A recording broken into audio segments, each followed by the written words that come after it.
c'est l'événement sportif le plus suivi au monde. Donc c'est un signe aussi de maturité du sport qui fait que c'est à la fois ça va être génial pour le spectacle et à la fois on est très fiers d'avoir notre sport représenté.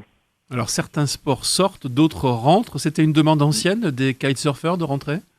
Oui, ça fait une dizaine d'années que les fédérations travaillent à l'intégration du kite au JO. Il a fallu déterminer un format, déterminer s'il fallait. On a eu pendant un moment des tests pour une discipline mixte, donc où il y aurait eu un parcours fait par une féminine puis un masculin, Un un relais homme, donc?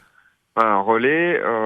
Ça n'a pas été conservé. On a la chance d'avoir deux médailles, donc une pour les hommes, une pour les femmes. C'est magique. Et ça, effectivement, hein, c'est énormément de pression sur le sport.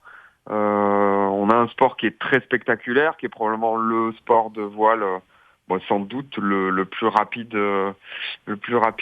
des JO. Donc très spectaculaire et c'est une grande chance d'avoir deux médailles pour notre sport. Est-ce que ça veut dire que le kitesurf s'est démocratisé un petit peu aussi également? Parce qu'il faut quand même du matériel, c'est peut-être pas si évident que ça de pratiquer. Alors le matériel pour la discipline olympique, il est assez onéreux. Après, c'est des athlètes qui sont aussi suivis par les fédérations nationales, donc ils ont des subventions, des aides pour les équipements.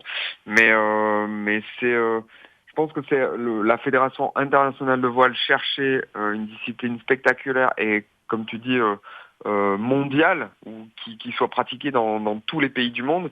Et le kite foil, comme il va être au JO, c'est une discipline qui permet d'évoluer dans n'importe quel type de vent, force de vent. On peut naviguer dans un rien de vent et dans la tempête aussi. Donc il faut que le sport soit capable de remplir ces cases-là. Et le kite l'a montré ces dernières années. Et c'est pour ça, je pense, qu'on a été aussi choisi comme discipline olympique. Alors ça sera pas dans ton jardin à Port-Saint-Louis-du-Rhône, dans ton couloir de vitesse, ça sera en rade de Marseille, hein, c'est ça? Ouais, c'est ça, ouais. Rade sud, je pense. Ouais. Alors, est-ce qu'on va pouvoir atteindre des vitesses dingues? Mm. Alors, des vitesses dingues pour les JO, oui. Parce que quand le Mistral souffle chez nous, les coureurs qui font les JO, ils vont pouvoir évoluer à plus de 30 nœuds de vitesse. Ça fait 50-60 km heure, voire un petit peu plus. Donc oui, ça va être spectaculaire. Après, ce sera pas des chronos de record de toute façon. On va y venir à ton C'est pas des record. conditions, voilà, c'est pas des conditions de record. Et heureusement, ils arrêtent les compétitions avant d'atteindre des conditions météo de record. Avant qu'on retrouve plus les kitesurfers, malheureusement ça arrive de temps en temps. Il y a des athlètes qui sont en train de s'entraîner en ce moment chez nous? Ah bah oui, oui, on a les grandes nations du kite qui sont là. On a vu les Hollandais, on a vu les Américains, on a vu les Slovènes. Donc oui, toutes les nations viennent. Bien sûr, l'équipe de France est là depuis plusieurs mois, voire plusieurs années. Il y a énormément de travail. On a un lieu qui est génial aussi pour l'accueil de l'équipe de France, qui est la nouvelle Marina. Il y a tout qui est mis en place pour qu'on gagne des médailles.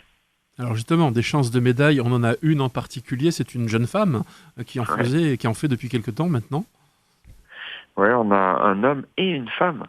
On a Double Lauriane chance. Nolo qui est la championne du monde sortante et la championne d'Europe aussi, dans lequel on porte énormément d'espoir. Et aussi Axel Mazella qui est multiple champion du monde et champion d'Europe sortant aussi. Donc des belles chances de médaille, une belle équipe de France. En kite, on vise les médailles. Alors j'imagine que tu dois regretter que la discipline n'ait pas été olympique quand tu courais à l'époque, hein, 3 fois champion du monde, on le rappelle, ça veut dire sûrement une médaille à la clé, et ton record qui tient toujours 107,3, j'ai pas 3, oublié. ouais. Alors je sais pas si on peut appeler ça de la frustration. C'est vrai que de vivre cet événement, ça sera génial pour les athlètes. Ça, il y a aucun doute. Après, franchement, je laisse la place aux jeunes. Moi, j'ai énormément profité. J'ai fait 15 ans de compétition. effectivement avec des titres, avec des voyages un peu partout dans le monde. Il est temps de passer la main, largement le temps. Moi aujourd'hui j'ai 45 ans et les représentants français ils ont moins de 25 ans, donc voilà. Tu peux leur perdre. Ils sont à fond, ils sont ultra, ils sont dans le bon âge, donc c'est parfait pour eux.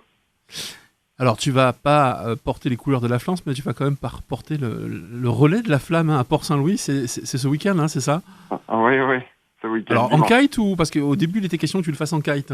Oui, on avait émis l'idée, mais qui a vite été balayée par l'organisation. Trop de risques, même si ça aurait été ultra kiffant de le faire. Et génial pour notre discipline aussi, c'est très compliqué. En fait, il y a tout simplement une vitesse maximum avec laquelle on peut se déplacer avec la flamme, qui est très loin de la vitesse minimum de déplacement en kite. Donc, j'imagine. Ne serait-ce que ça, c'était un problème. Sans parler du fait qu'on aurait pu tomber à l'eau, etc. Mais ça, on me faisait confiance. On te faisait confiance et on te fait toujours confiance, en tout cas, toujours détenteur du record du monde de vitesse. Merci Alex Kayser d'avoir été en notre compagnie. Et puis dimanche, on te retrouve effectivement à Port-Saint-Louis pour le passage du relais de la flamme. Merci à toi. C'est ça.